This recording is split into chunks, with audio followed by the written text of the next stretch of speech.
providing timely, relevant content to providers who care for children. Welcome to Pediatrics in Practice, presented by Children's Mercy Kansas City. Here's Dr. Michael Smith. Polycystic ovarian syndrome can be a complex condition to manage. Here to help us get a handle on it is Dr. Tanya Burgert. She is a pediatric endocrinologist at Children's Mercy and associate professor of pediatrics at the University of Missouri, Kansas City School of Medicine. This is Transformational Pediatrics, the podcast from Children's Mercy. I'm Dr. Mike. Dr. Burgert, how common is polycystic ovarian syndrome? Polycystic ovarian syndrome is actually the most common endocrinopathy in women worldwide. It affects about 10% of the female population. Wow, so that's a lot more than I was familiar with. Is this something that you, in your experience and your expertise, that we're seeing more often? Is there an increase in prevalence of this, or has that been pretty consistent? That statistic you just shared, pretty consistent? It's been a pretty consistent statistic. I think we are a little bit more aware of the condition now, and we're certainly diagnosing it more in adolescents, and just due to more awareness. And probably it is more prevalent than 10% in some populations. So, but it's always been there. It's one of those very conserved conditions throughout evolution, actually. So let's talk a little bit, for a nice review, some of the causes and some of the risk factors in obviously the adolescent population for polycystic ovarian syndrome. So could you just kind of run us through some of the causes and risk factors? Oh, yes. So PCOS, as I just mentioned, is a genetic predisposition. So, you are just born with it, but the manifestation can be variable. So in some women, they will have a full typical phenotype, such as very irregular periods, excessive weight gain. The hormonal dysregulation leads to an elevation in testosterone, which leads to severe acne, hirsutism. And so that is kind of the classic phenotype that we have. But there's a big spectrum in that clinical manifestation. And so a lot of women will have one or two or some of these signs. So it's not the same for everybody. And therefore, we like to really individualize our care in this condition. I guess, that's one of the reasons that I think most experts like yourself consider this to be a complex condition to manage, right? Because it can manifest in so many different ways. Tell us a little bit, again, in your experience, what are some of those common diagnostic and therapeutic challenges that a primary care or a general pediatrician might face, and how can we work around those challenges or overcome them? Yes. Okay. So these challenges are mainly the challenges in all ages, but from my standpoint, in adolescence, there's significant overlap between normal symptoms of puberty and PCOS. For example, one of the hallmarks of the condition is irregular periods, and it is not uncommon for adolescents to have irregular periods. And trying to figure out at what point is that still part of adolescence, or does that constitute early PCOS? And so what I think the primary care provider should know is that we give about a year of menstrual dysregulation post-menarche as kind of, you can still be regular about 1 year after your first period. Once you get beyond 1 year, if your period skipped more than 90 days, that should be a red flag. The second year post-menarche, yes, you can still have irregularities.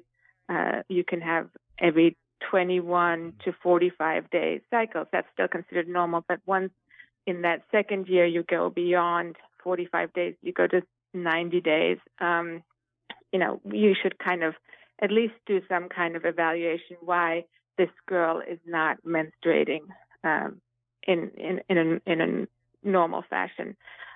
We like to consider the menstrual cycle kind of as a vital sign. We look at heart rate, blood pressure, all those things. And if your menstrual cycle is off, we should really go looking for a cause. So at that point, second year post-menarche, if cycles are beyond 90 days, we should do an evaluation. So, and that evaluation should include excluding some of the other common endocrine conditions that might affect your menstrual cycle, such as thyroid dysfunction. An elevated prolactin could sometimes give you irregular cycles. So a general evaluation for what would contribute to irregular periods at this point would be desired. Now, to diagnose PCOS, you would have to find an elevation in testosterone in those patients with irregular periods. And so that would be a diagnostic criterion for PCOS, irregular cycle and elevation in testosterone. During this whole evaluation period, when should the primary care physician or nurse practitioner, when should they decide that this needs to move on to the specialist, right? So they're evaluating when the menses began, and they're looking at if there's any irregularities there. Maybe they can do some of the hormone tests. But at what point does this need to go on to somebody like you, Dr. Burgert? Yes. So if there's menstrual dysregulation, we can't really find a cause, and we find that there's an elevation in testosterone, and this elevation may not be very elevated. It may just be borderline. It may not be consistent because hormones fluctuate. So you may have, an afternoon testosterone that still looks kind of in a normal range, but if you check it in the morning, it's more elevated. That's because of the diurnal variation. So if you're suspicious that this patient has irregular periods and maybe some clinical manifestations of high testosterone, such as excessive acne and hirsutism, even though the testosterone may not be classically elevated above 50, you may still want to refer. Of course, if the patient's testosterone is elevated, in a typical way, and the periods are irregular, I would recommend referral as well. Yeah. So we've kind of gone through, what the experience might be for the patient and the primary care physician or general pediatrician early on. If the referral is made to an expert like yourself, can you walk us through your workup of the patient and what then guides your treatment recommendations? So again, it's very important to understand that treatment is very individualized. We kind of like to see the patient as a whole and see what is their main concern. Some adolescents may be mostly concerned about the irregularity of the cycles. Others are more focused on the cosmetic aspect. Another one is very concerned about the weight gain that's associated with the hormonal dysregulation. We as physicians, we may be concerned about the metabolic risks, the risk for diabetes. There's also a lot that we know nowadays about the mood disorder and especially anxiety associated with PCOS. So we want to be mindful about that and kind of ask how they are feeling in terms of dealing with depression and anxiety, because that also is hormonally related in PCOS. So we try to get a really good understanding what are the symptoms of the individual patients, which are the ones that they are most bothered by, which are the most concerning, and then we decide a plan of attack and treatment. And we want to take into consideration immediate symptom relief as well as benefiting them long-term in terms of metabolic health and later on fertility, because if you have PCOS and you have irregular periods, it's more difficult to conceive later on in life. So we like to have a good look at all aspects of PCOS and then offer the most comprehensive evaluation so that the patient really knows everything about the condition, knows about their metabolic state. So every patient with PCOS does get an oral glucose tolerance test in our system, because our previous data have shown that even if you're not overweight or excessively overweight, you're at risk for prediabetes or diabetes. So we evaluate all patients on that. All patients receive nutrition consultation. We refer them to specialists who may be able to help them with mood and anxiety.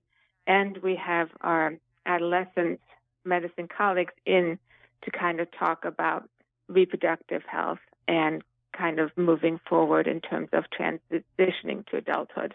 So, yes, we have a comprehensive approach.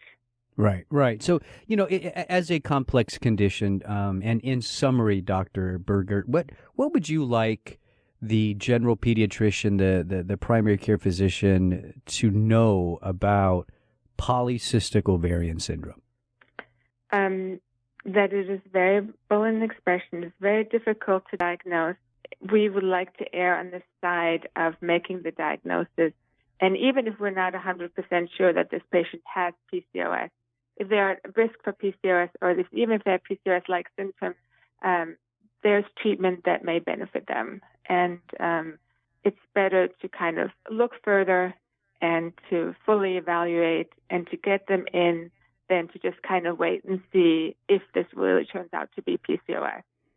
Perfect summary. I really appreciate that. That's Dr. Tanya Burgert, a pediatric endocrinologist at Children's Mercy.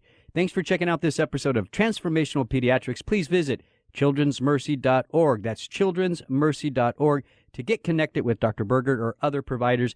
If you found this podcast helpful, please share it on your social channels and be sure to check the entire podcast library for topics of interest to you, and be sure to check back soon for the next podcast.